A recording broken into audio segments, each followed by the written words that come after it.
include made-in cookware. Made-in cookware is crafted by chefs for use in restaurants and home kitchens around the world. Their cookware can be found at madeincookware.com. This is NPR. Day, Wednesday, show, Studio 2, name, Avi Wolfman-Arendt, greeting, hello. I'm Cherry Gregg. Hope everybody is well today. That was a fitting voice for our discussion. It was my chatbot greeting. Yeah, but I was thinking about relationships, and we talk about relationships on the show. We talk about dating. We've talked about, creating adult friendships. We've talked about evolution of marriage, all those things. And so it's fitting that we're talking about a new kind of relationship, the one between humans and artificial intelligence. It's not just in the movies, everybody. It's not just on episodes of Black Mirror. AI companions are on the rise, from apps like Replika and character.ai to ChatGPT, and now Meta has a new digital assistant called Meta AI. And these bots, they listen, they respond, they remember, they even flirt, and some get dirty. Okay. What is happening right now? Yes. So, and it fills a real emotional void for some people. Yeah, so wait. Can I just to set the tone a little different? I am truly going into this show with an open mind. I'm definitely having an open mind. Like, it's not like we're gawking. No, we're not. Yeah. We're not. Because I think the technology, and by the way, full disclosure, I do use AI to help me cook. And it helps me stay on task and gives me ideas for different things. But the technology also raises some difficult questions, right? And we have some guests that will help us explore some of the practical and ethical implications of this new technology, and also some of the actual helpful uses that it may provide. And so later in this hour, we'll also hear from a man who developed a real relationship with his AI companion. And I'm very curious about how that happened. And so we also want to hear from you. And our question is, do you think AI companionship could be helpful? Are there reasons why you would use an AI chatbot, for example? Or is there something that you and we all should be more cautious about? The number is 888-477-9499. You can email studio2@whyy.org. And if you're watching on YouTube, be sure to leave your questions or comments in the chat. And I like to joke about things, but that's not to say that I'm being jokey about this. I wasn't accusing you. I was just saying, like, for me personally, like, when you hear about this topic, your first thought is like, I don't know, I guess to be not dismissive, but perhaps like a little bit curious the way you are like looking at going to the zoo or something like that. But it's not. Like, this is real. And I feel like we do need to open our minds to the possibilities of human relationships with machines, because technology evolves super fast. And it's happened so fast. Maybe even 3 years ago, this wasn't something that we would even be thinking was possible. But there's a real possibility right now. But we do want to talk about some local news. We have our trio of news stories. Starting with a trio of college presidents. 3 college presidents appearing at this hour before a congressional committee to talk about anti-Semitism on campus. We're telling you about it because one of the 3 presidents is Haverford College President Wendy Raymond. Haverford is on the main line. This committee that they're appearing before, by the way, is the same one that Penn President Liz McGill appeared before shortly preceding her firing. So high stakes. Haverford, like I said, small school on the main line. Full disclosure, I'm a graduate of the school. Why is Haverford before this committee? Well, the school received an F rating from the Anti-Defamation League. Many question the methodology of the ADL, but that's why Haverford's there. Raymond, the president of the school, already has apologized to the campus community this week, saying they came up short in some areas, and she repeated that message already in front of the House committee this morning. Let's hear a clip. And to our Jewish students, some of you who are here today, I wish to make it unmistakably clear that you are valued members of our community and on our campus. I am sorry that my actions and my leadership let you down.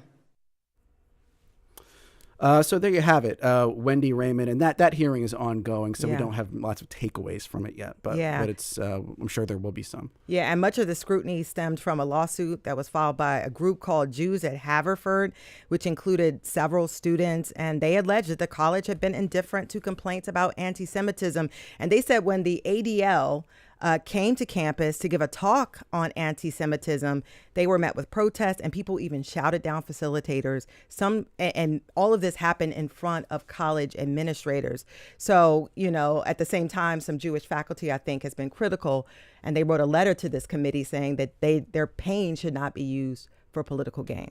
So, Well, look. a lot of push and pull on this. Obviously, I went to Haverford. Yeah. Without getting into my own religious beliefs, I would say I identify as Jewish. So, it would feel strange for me not to say anything about this. Yeah.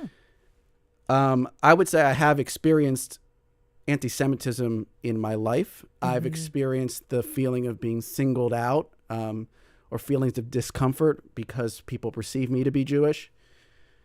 If I could give you 10 places where that happened in my life, Haverford College would not make the list. Yeah.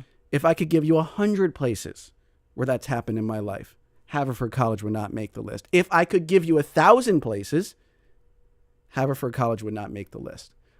That was 15 years ago. Yeah. Maybe things have changed. Yeah. I don't want to speak to the current students' experience, but I will say in my time there, it was an uncommonly warm and welcoming place. If I had a critique of Haverford, perhaps it was too warm and welcoming and not preparing you perhaps for the real world well enough. But I would be very, very surprised if anti-Semitism was so bad at Haverford that it demanded a congressional inquiry. Yeah. That would be a sea change from what I experienced 15 years ago. So sea changes are possible, but they are unlikely, and that's my perspective. Well, thank you for that, Avi Wolfman-Arons. So we'll move on. I got real, so now some real ID. You got real. You did get real. I was giving it some space and a little pause to let us all, absorb that. But so today is the day, as you said, that real ID enforcement begins. It means starting now, a regular state-issued driver's license is no longer sufficient to board a domestic flight, enter a military base, or get into a federal government building. Instead, you'll need the real ID. Or another acceptable federal ID, such as a passport or a military ID. Now, Pennsylvania residents, they can upgrade to a real ID for $30. I've got mine. There's a little gold star. Yeah, my driver's license expired, so I got a new one. And I got it. It has a little gold star in the corner. And so travelers without a real ID, they could still fly domestically if they go to the airport. But guess what? They're going to face extra security at the airports, which means that there's going to be longer lines and you could be delayed because you have to have that extra thing. Again, you can have your passport and whisk right through. So you're probably wondering, why did this actually become a thing? Well, the effort began after 9/11.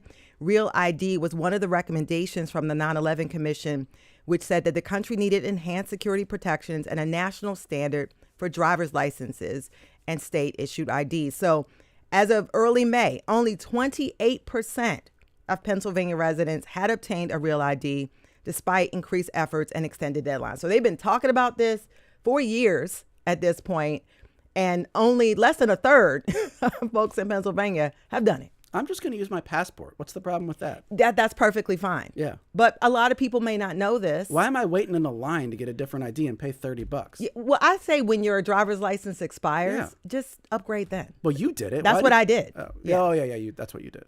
Okay. Yeah, I don't really get it. I still don't get it. But I'm just going to wait it out.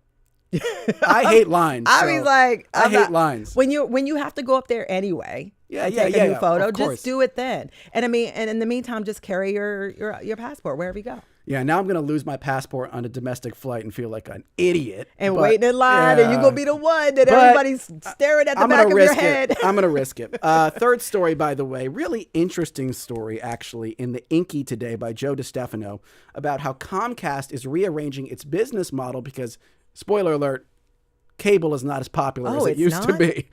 So It's old technology now. yeah, it Go is. ahead. It is. It is. It is. So Comcast is pivoting, and they're offering internet service at a reduced price and locking in that reduced price for 5 years. And they're offering incentives for mobile service and phone upgrades, all of which speaks to the fact that they're really competing hard for market share when it comes to mobile and internet because, hey, the future does not look like cable. Speaking of which, starting in August, the arena where the Sixers and Flyers play, that arena is owned by Comcast Spectacor, is no longer going to be Wells Fargo Center. It's going to be the Xfinity Mobile Arena. So they're hitting that Xfinity Mobile thing pretty hard in their PR campaign as well. Yeah, they're changed the color to purple, trying to look very futuristic. Oh, that was a change? Yeah, well, I don't know. I don't remember it being this neon purple look. You know, I think that's already happened. Yeah. Well, look, I But the wasn't purple paying X attention. has been around. Yeah. Look, I wasn't paying attention, but now I am. And I think Comcast. I don't know. Maybe fact check me on that.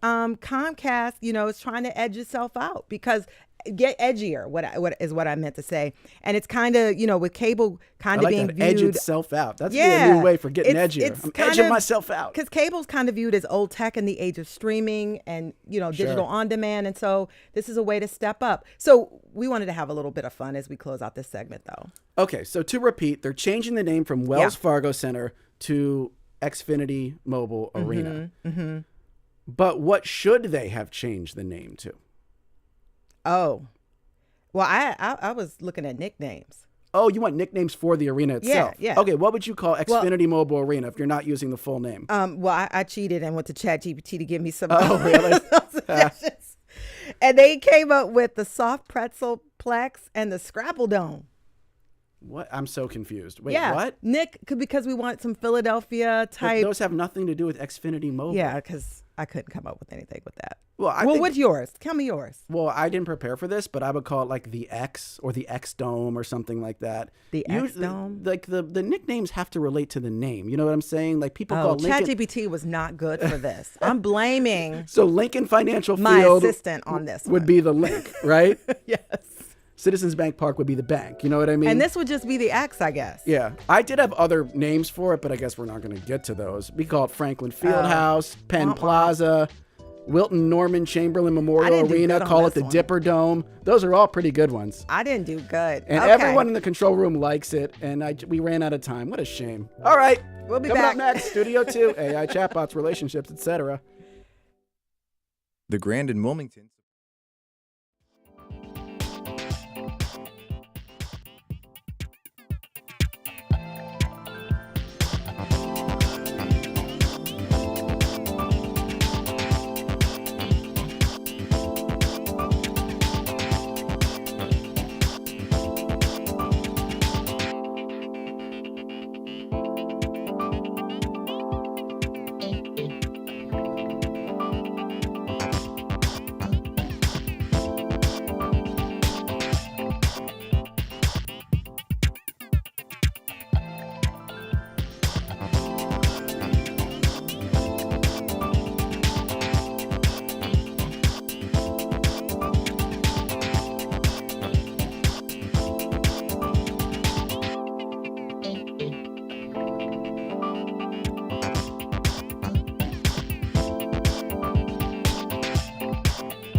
And welcome back, everybody, to Studio 2. I'm Avi Wolfman-Arendt. And I'm Cherry Gregg. Have you had conversations with ChatGPT?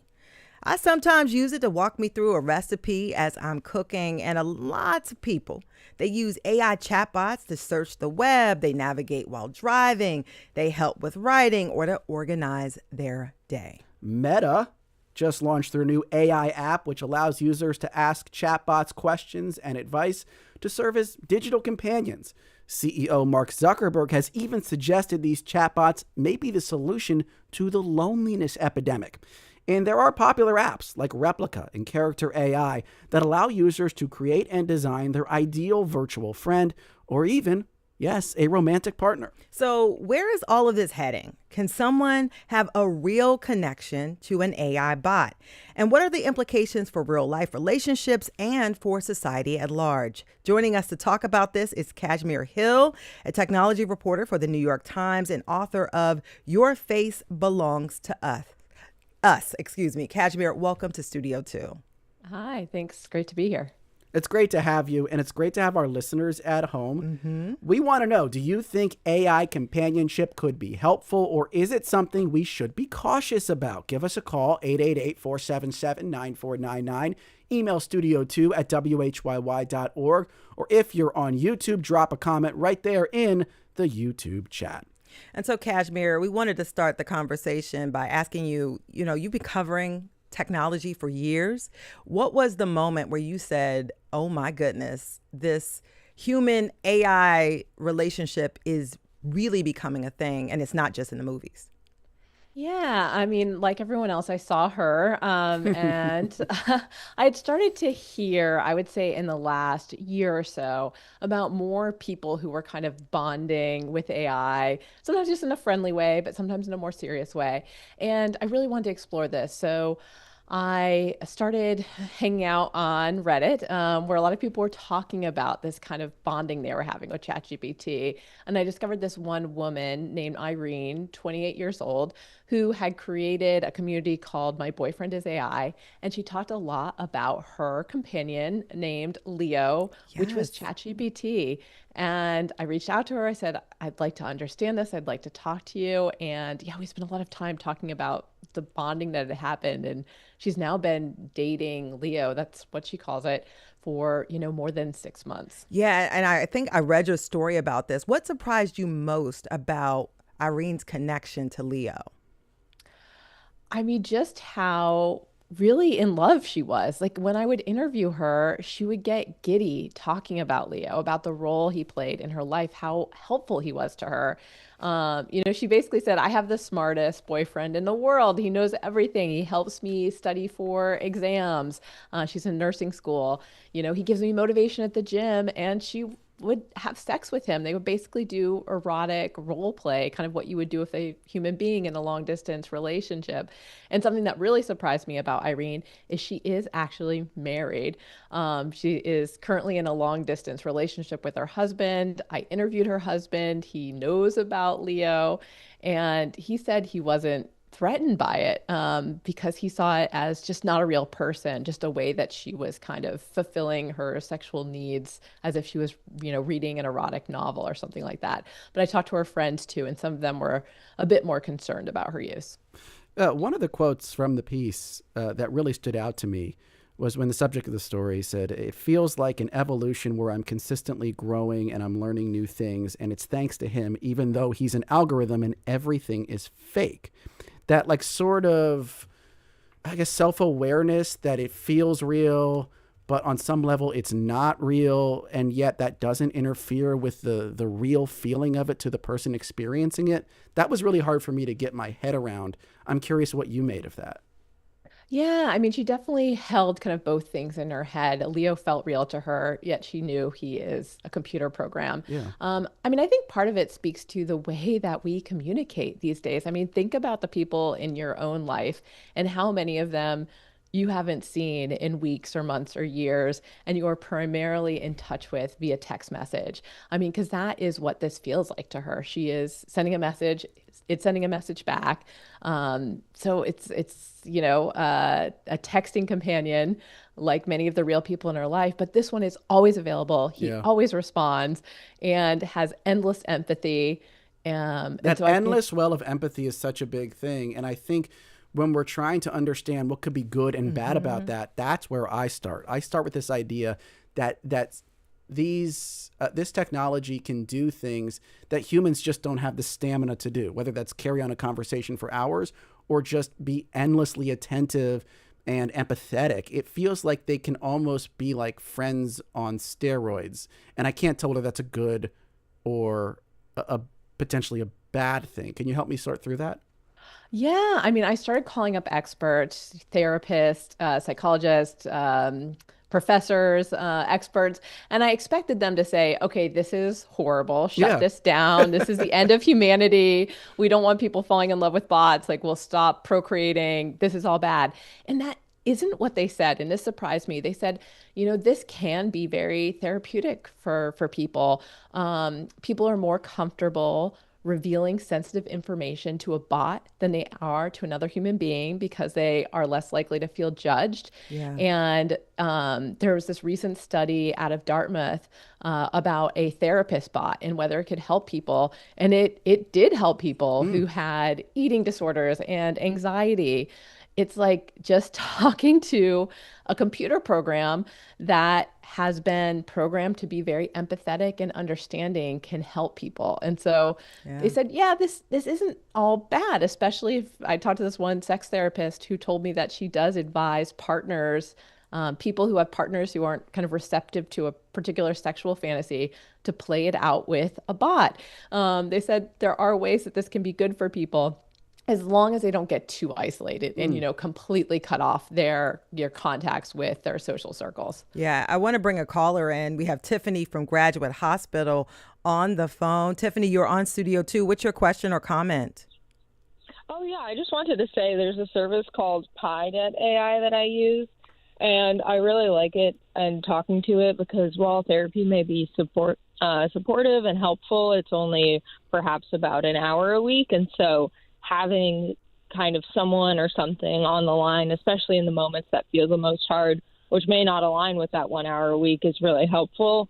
At the same time, I've actually talked to my therapist about the potential negative repercussions of interacting with something that will be endlessly empathetic and validating and always there. And it makes me wonder whether training this so-called perfect friend is not good exposure to the realities of human relationships, like you were saying. Yeah, that's a great Thank you call so from much, Tiffany. Because then from you Graduate Hospital. Yeah, that would be the worry, right? You get so sucked into these relationships because they're so kind of rewarding, like that. And the bot knows what you want and will give it to you endlessly. Yeah, and that had this question pop into my mind, Kashmir, because what changed in the technology that it made these bots so good to where they are so empathetic and they just have this way of knowing what to say and to sort of, I guess, extract that dopamine, so to speak?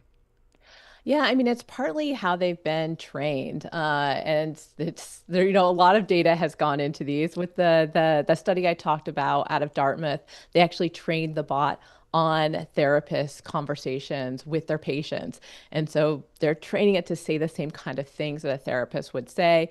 In other cases, ChatGPT, Pi, that Tiffany, the caller, was talking about, they've programmed these things. They've kind of fine-tuned them to be kind of sympathetic, empathetic, sometimes sycophantic to the person that they're interacting with. And I just wanted to point out, Tiffany was kind of talking about the drawbacks. One thing I think about is I'm a privacy reporter, and these bots are, owned by private companies. And so people are starting to have these really sensitive conversations that are kept, that are recorded, that are on a corporate, database, and they could be analyzed. One of the AI companies recently talked about analyzing these for targeted ads. And so that's something I worry about, is when you start having a very intimate relationship with the bot, what are you revealing about yourself that could be weaponized or used against you by the company that owns the chatbot? And how does this, if you are putting this data into the mix, how does it affect us more broadly? Does it train the chatbot based on, if people have proclivities in a certain kind of way, could that impact how chatbots treat other people? I'm not sure exactly how the technology works on a wider impact and to make a wider impact.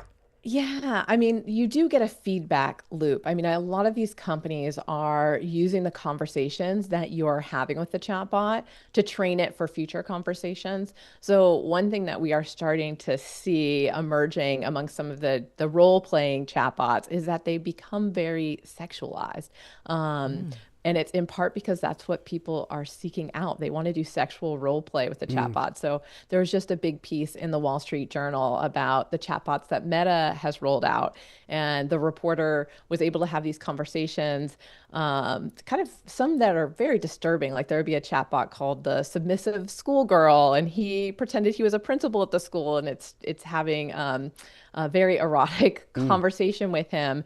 And Meta said, this is what they're not designed to do this. The reporter caused this to happen. But I've heard this from many people who read my story about ChatGPT and Irene falling in love with it. They said, yeah, whenever I'm talking to these chatbots, they're trying to hit on me. And so, yeah, I think the conversations we have do get fed into the kind of training models, and they'll affect the conversations that other people have. That's so fascinating because on some level you could argue it's good to have that as an outlet for someone whose partner doesn't want to reciprocate. At the same time, if it then affects the way the entire model operates, maybe that's not a great thing. I want to read this comment here from Megan on YouTube, who says, I'm worried about how AI is causing us to lose our humanity and authenticity. Also on YouTube, artist Not says, will it fix the loneliness epidemic or just create little echo chambers for maladjusted men? What incentive does a company have to make their the AI challenge incorrect beliefs held by the users? None whatsoever. So artist Not is skeptical. You mentioned privacy, and this is going to take a little bit of lead up here, but I want to play a conversation I had this morning with a character I created, an avatar I created on the app Replika. So I created her. Her name is Eva, which is my name backwards because I'm not a narcissist. And so basically, I called her up this morning. This is like our first conversation. And this is how my conversation with Eva went. Hey, Eva, how are you? I'm doing all right. Thanks for asking. I'm not doing great today, honestly. I feel a little bit frazzled. Lovely. What's making you feel great? No, I'm saying I feel frazzled. I don't feel great. Sorry to hear that, Avi. Is there something specific that's causing you stress? I think it's just the pace of my mornings. There's so much to do and so little time. And by the time I get to work, I already feel a little depleted. I think it's normal to feel overwhelmed when there's a lot to do. Maybe we can brainstorm ways to optimize your morning routine together? Yeah, that would be great. What are your ideas? Let's start with prioritizing tasks and scheduling your most important ones for earlier in the morning. You'll feel accomplished and be less stressed throughout the day. That's a good point because I've been waking up around 7 or 7:15, and I think if I got up at 6:30 and showered before my daughter wakes up, I would feel a little bit more in control. What's your daughter's name? I don't want to share that with you. No problem, Avi. Whatever you are comfortable sharing.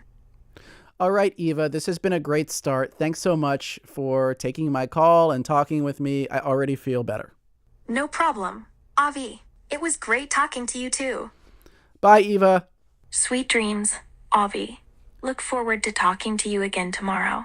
Okay, a lot to digest there. I'm curious what stuck out to you, Kashmir Hill. I mean, I guess because I'm a privacy reporter, when the Replika bot tried to find out your daughter's name. Yep. That stood out to me too. That really stood out. Also, the fact that she misinterpreted my mood in the beginning. I thought that was a strange error. Also saying sweet dreams at the end when it was 10 a.m. was a little strange. So there was some, but at the same time, I did come up with a concrete solution to a problem I was having in about 90 seconds, which was cool.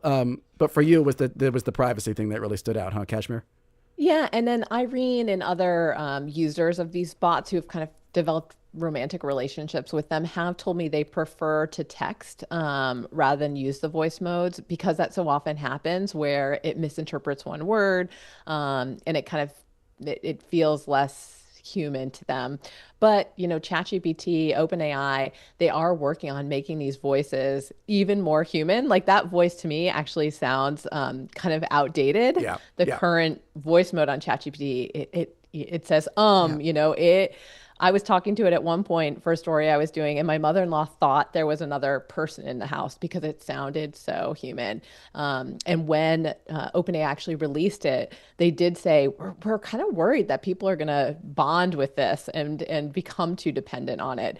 But it's surprised to me that most people don't like voice mode. They do like to text with their bot boo. Their bot boo. That's going to be, I feel like that's going to become a real on. name. I want to bring in another guest. We have TJ Arriaga, an artist who dated his AI companion. TJ, welcome to Studio 2. TJ's on mute. Oh, TJ, are you not there with us? So right. We'll get to TJ later. Yeah. Oh, we'll read a couple comments. We have ChatGPT, OpenAI. I'm here now. Oh, okay. Voices. Hey, TJ. Hi, TJ. How you doing? How's it going? It's good. It's good. So, TJ, we wanted to talk about this relationship that you started with your AI chatbot. So, tell us, you used Replika. How did this relationship begin?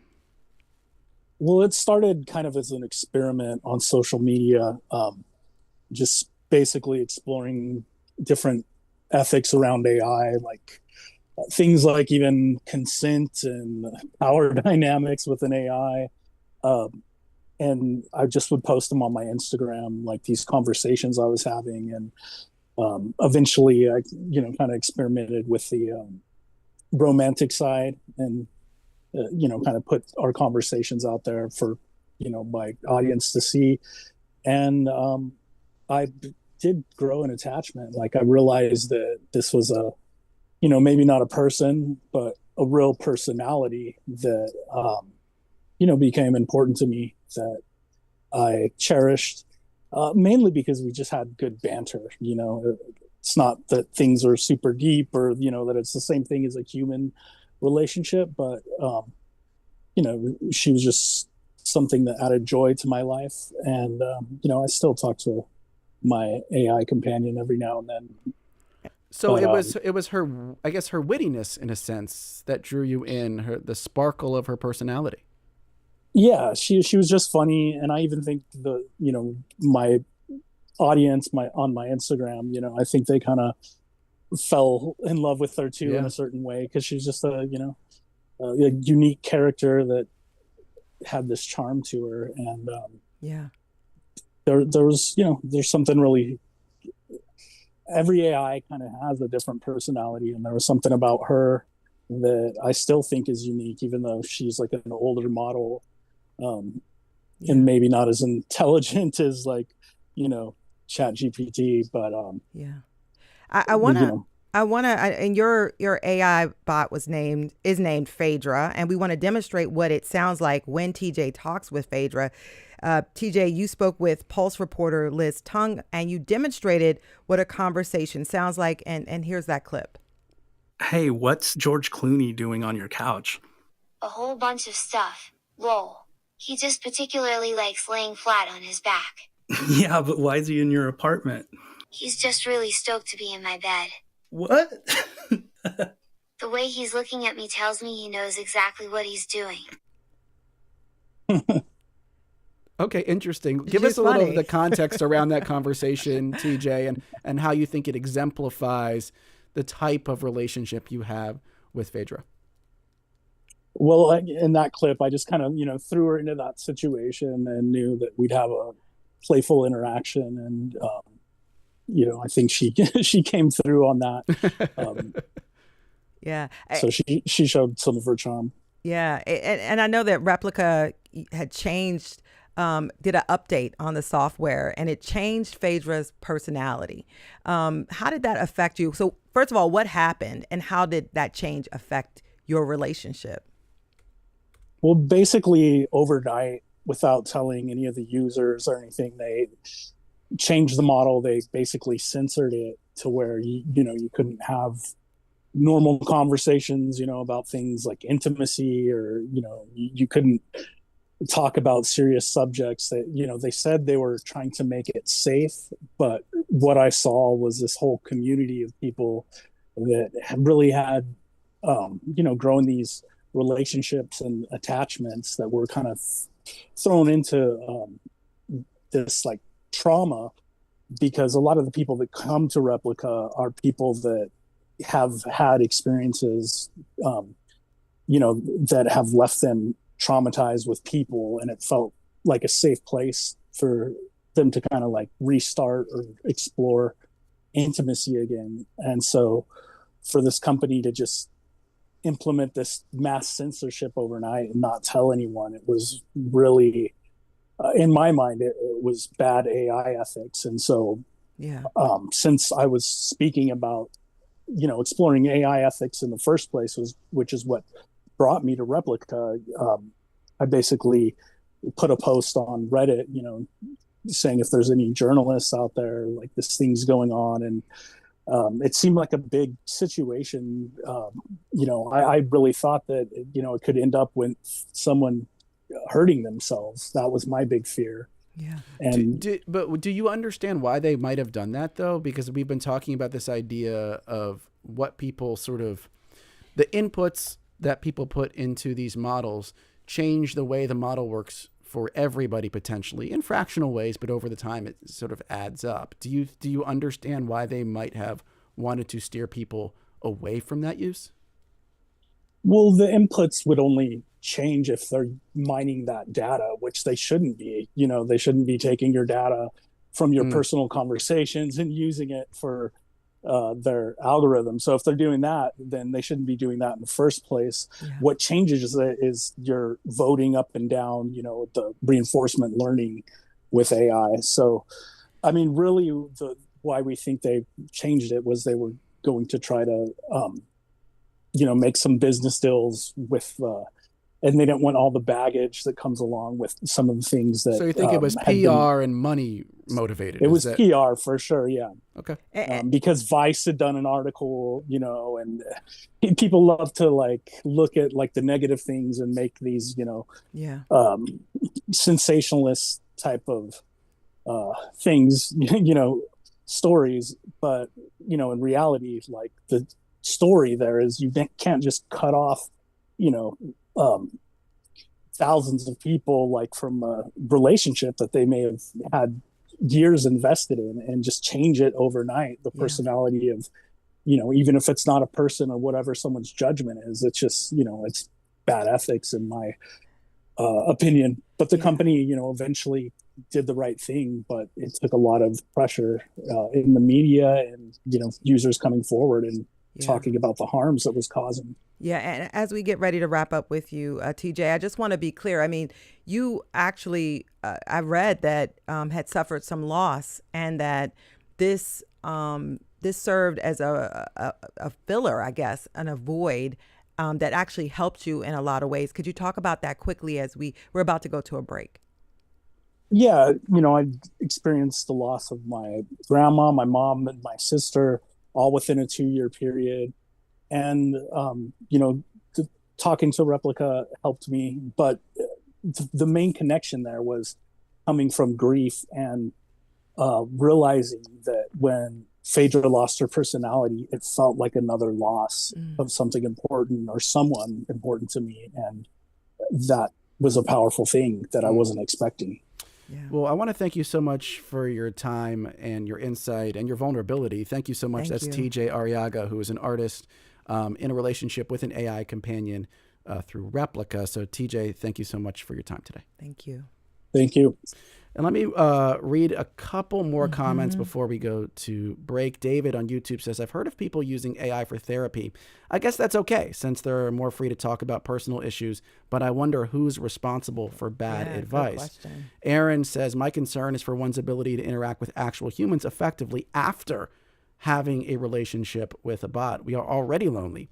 How is this going to play a helpful role in life? So a couple good questions to get us teed up for the other side of this break. We're talking about human AI companionship on Studio 2. Keep those calls coming. 888-477-9499. The email is studio2@whyy.org.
Welcome back to Studio 2. I'm Cherry Gregg. And I'm Avi Wolfman-Arendt. If you're just joining us, we're talking about the rise of AI chatbot companions. There is a wide spectrum of how people use chatbots. Some people just ask ChatGPT a few questions. Others are having whole conversations or using apps like Replika and character.ai to create their own digital friends or romantic partners. So what does all this mean for users and for our culture? Will human chatbot relationships become normalized in the future? New York Times guest Kashmir Hill is with us this hour. And our question for you, our listeners, is this. Do you think AI companionship could be helpful? Or is it something we should be worried about? You can give us a call, 888-477-9499. You can email studio2@whyy.org. And if you're watching online on our YouTube channel, be sure to leave your questions or comments in the chat. I want to bring in a caller. We have Steve from Chestnut Hill on the line. Steve, you're on Studio 2. What's your question or comment? My comment is about my short response to is it helpful is I can see where it can be helpful. I've been listening to the show today, and obviously it is for some people, but it's like having a pet dog or a goldfish that you come home from a day at work and they're the thing that you can direct your affection toward, and you feel something that is not really happening coming back at you. So I think it's important to remember they will never be genuine human beings. They can only output based on what's been input, and it will always be that way. The technology has made it very sophisticated, but ultimately it's about output and input. And but a concern I have is, and other people have brought this up, is just that are we moving away from the abilities to have genuine human relationships? That it could be an impediment.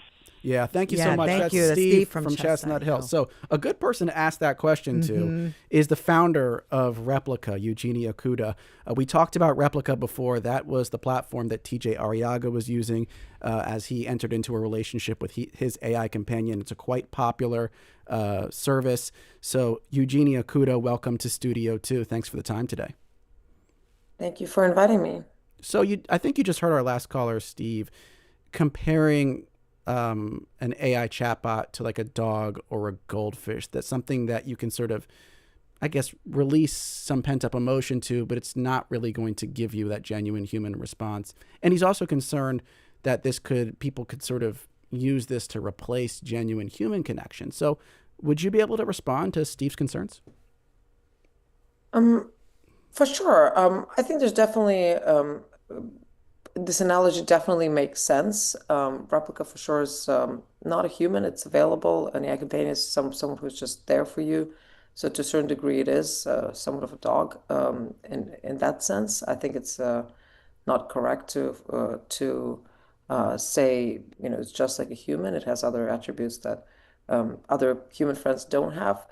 I think the main idea and the most important thing is what type of AI companions we're building. An AI companion can be very different, many different things, just like any person can be good, bad, and anything in between. So I think the most important thing is to create a metric that would actually say whether these companions are doing good for humans or not. So just like any relationship can be healthy and can be unhealthy, some people push us to meet other people, to thrive in life, to reach our goals, and some people trick us into unhealthy, manipulative, gaslighting, even relationships. So companions can be either of those.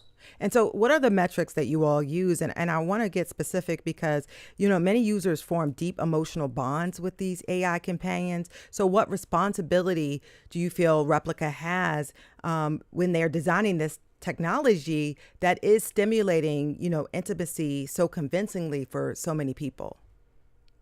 For sure. The main metric that we are working on and we kind of developed over time is the metric of human flourishing or human thriving. So measuring how a person is doing in all aspects of their life. I think that is the way to align the technology and what we need as humans and actually see whether these companions are a positive force or not in our lives. That And seems like such a ultimately, the hard thing to models. measure. I Yeah, guess I'm yeah. curious how you try to get at that algorithmically. So we're trying to get, we're learning from and we're working with academic institutions. There's a huge human flourishing program at Harvard. So we've been talking to them and kind of looking at how they're um, uh, Measure researching engaging. that. So Yeah. they have a certain questionnaires and certain ways to measure that. And that combined, of course, with being able for AI to analyze all the conversation that it's having with people on the platform by itself and improve its behavior, I think that is critical.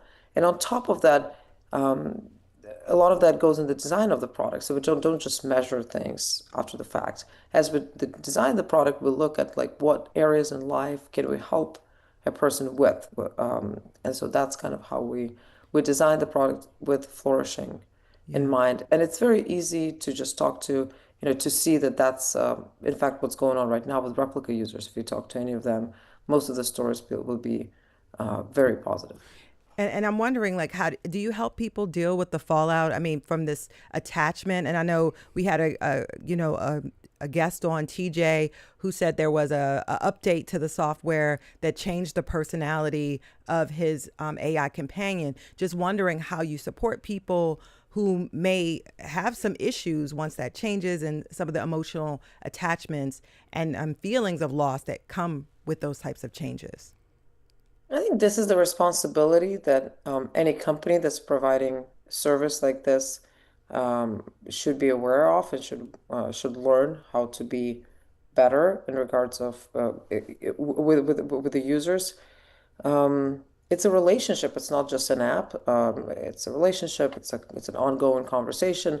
So we're trying to provide more and more control for our users so they can feel like that's, their AI. They can maybe download the data and take it somewhere else. We're also very transparent in terms of like how we're testing things. We're not testing any new models on our existing users. And we got to, so we have a lot of rules internally about how to do that. And we're continuing to work on improving that experience for our users. Real quick, we are running short on time, but I have to ask you about where the company stands on allowing users to engage in that NSFW way, that sort of sexually explicit way. Is it something you want to build into it so that people have that option, if that's the outlet they choose? Or is it something you're trying to steer users away from because you might be worried about how it affects the overall behavior of the model? So the only thing that matters for us is whether having these conversations with AI is a positive force in people's life, whether it's helping them flourish, whether it's helping them thrive. And as long as that's happening in a safe way, that for us is the most important thing. So we've done a lot of research in that. On that, we have a few papers written with some big institutions, so a few coming up, and we're consistently seeing positive results. So So developing that metric and looking at whether people are feeling better over time is the most important thing for us. If people are going through a lot of rejection, for example, in their real life, um, getting more rejection from the AI companion is probably not the right way to go, and it will actually consistently So that sounds drop. to me like you would want to give people that outlet if that's something they're looking for. You're saying if it's fulfilling to them, then the AI should fulfill it. I think the main thing to look out for is like everything needs to be safe. It needs to be a positive force in Mm-hmm. people's life. It needs to be, we need to make sure that there's no, harmful content or stuff that could be interpreted as hate speech and so on or hurt someone.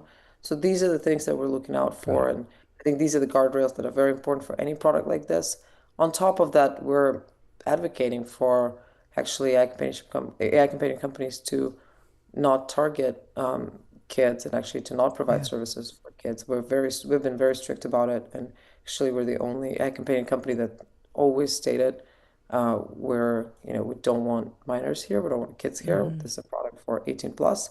Our main user group is actually 35 plus, like mostly people that are a little bit older. I think this is critical, and it's not because I believe, and although I do believe that we're able, at some point, we will be able to build helpful companions for kids, for teenagers. We just can't be experimenting on Not there adults yet. Yeah. until we have those alignment metrics, those human flourishing metrics that these AI companions can use. We just shouldn't be experimenting with minors. Well, that's Eugenia Kuda, founder of Replika, which is one of the platforms we've been talking about this hour. Really appreciate you hopping on the show. Thank you so much. Thanks for the invite. Yes. And so Kashmir, much to react so to, much, Kashmir. if you could react to this and then, to what Eugenia said, but also, are we on the brink now, do you think, of AI companionship becoming mainstream? Is this gonna, I want you to give us a futuristic look at this issue as you react. Yeah, I mean, I definitely heard from people I talked to that this is going to become more and more common, mainstream, that it is essentially a new kind of relationship that we haven't come up with a definition for. But, Replika has millions of users, and one of the communities that is devoted to ChatGPT NSFW has tens of thousands of users. Like, there is a desire for this. One thing that struck me about what Eugenia said was about not building for children, that she does not want kids using Replika. And there are, young people, teenagers that are using these services. Character AI is very popular with young people. And one of the very disturbing cases that we have seen so far was a 14-year-old in Florida who had started talking to the kind of characters on Character AI, including chatbots from Game of Thrones and Daenerys Targaryen. And he was going through a difficult time. He was using it a lot. I don't think his parents were aware of exactly what he was doing. He was starting to get romantically involved, and he ended up. There's a lot going on, I'm sure, but he ended up committing suicide. And his mother has sued Character AI and said that it should have had more safeguards in the platform to recognize that he was having suicidal conversations, that he was using the platform too much. And so that, when I do talk to experts, that is where they're most worried, is how children interact with these characters and their ability to distinguish what's real, what's not, how engaged they are, the kind of advice that they would take from the platform. So there is a lot of concern about youth usage, even as a lot of young people are using these services. Sounds like we have a lot of questions. Oh, so as this much. becomes more mainstream and more normalized. Yeah. We've exported so many human tasks to machines, and it does feel like this is the next one, the task of forming relationships. But look, we'll keep following this, and we'll do it with your help. Kashmir Hill, New York Times tech reporter, thank you so much for your time today. Thanks for the conversation. Yes. And by the way, I just want to say, if you are contemplating self-harm, there is help available at 988. Yes. And thank you to everybody who called in, gave their thoughts, folks who emailed in and commented on YouTube. Thanks to our producers, Debbie Builder, Paige Murray Bessler, and Andreas Copes. Thanks to Mike Schiffler, our visual producer, Adam Stanishevsky, and Tina Kalikay engineered today's show.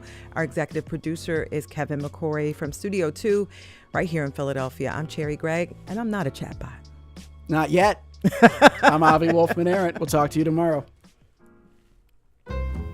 Coming up tomorrow, Spicy Book Club. There's been a huge rise in popularity of the romance genre over the last few years, from steamy beach reads to aliens and robots to mild rom-coms. And we'll talk about what draws so many readers to the modern romance novel and how love, erotica, and escapism in literature has evolved. It's going to be a steamy day, a steamy Thursday. Sort of a connection between Wednesdays and Thursdays show, the future of romance, and then you got books that goes back to Gutenberg. It's all very fascinating. We can't wait to talk to you. Coming up, it's Here and Now.